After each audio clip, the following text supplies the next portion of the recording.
दोस्तों नमस्कार। सलमान खुर्शीद जो है वो कांग्रेस के बहुत बड़े नेता है, साथ में ही सुप्रीम कोर्ट के सीनियर अधिवक्ता। उन्होंने अभी एक किताब लिखी, sunrise over Ayodhya. Sunrise over Ayodhya में उन्होंने हिंदुत्व की तुलना आतंकवादी संगठन आईएसआईएस और बोको हराम जैसे आतंकवादी संगठनों से की। सलमान खुर्शीद जो है वो सुप्रीम कोर्ट के अधिवक्ता हैं। अगर उन्हें सही फीस मिले तो किसी भी केस को पलटने की क्षमता रखते हैं, और अगर वो चाहे तो हनुमान जी द्वारा लंका में आग लगाए जाने को भी आतंकवादी गतिविधि में शामिल कर सकते हैं।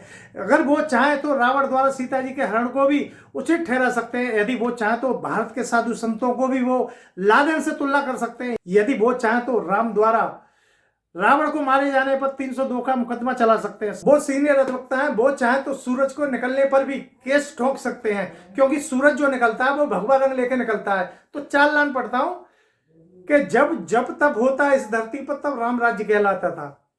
कि जब जब तब होता इस धरती पर राम राज्य कहलाता था। हर संत पहनता भगवा जब भारत कहलाता था। अरे कितने भी इतिहास बदल गए, सच कभी छुपा नहीं, और भगवा ओढ़ के उगता सूरज कभी किसी से रुका नहीं। सलमान खुर्शीद से केवल इतना कहना चाहूंगा कि जिस अयोध्या के ऊपर उन्होंने किताब लिखी, अगर उस अयोध्या के बारे में उन्होंने जानकारी ली होती, अध्ययन किया होता, तो शायद उन्हें हिंदुत्व में कभी भी आतंकवाद दिखाई नहीं देता।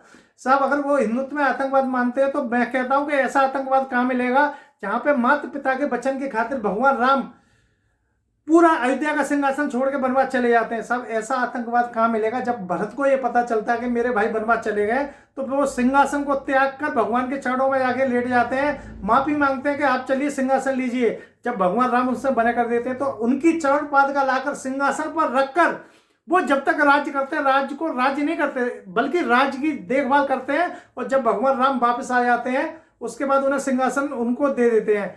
सलमान खुर्शीद ने अपनी जो किताब लिखी वो भी अयोध्या पे लिखी, सब उस अयोध्या पर जहां पर त्याग की जो परसीमाएं वो भी पार हुई थी।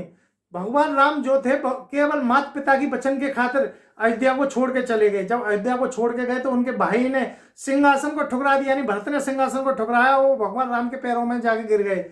सब उसी अयोध्या के ऊपर उन्होंने जो लिखा कि हिंदुत्व को आतंकवादी संगठन से जोड़ा। अगर साहब उनमें वास्तव में हिम्मत है तो उन बेटों के बारे में भी लिखें जिन्होंने अपने बाप को उठाकर इस्लाम में अपने बाप को उठाकर जेल में डाल दिया। अगर हिम्मत है तो उस पर लिख के दिखाएं। जय हिंद, भारत माँ की जय।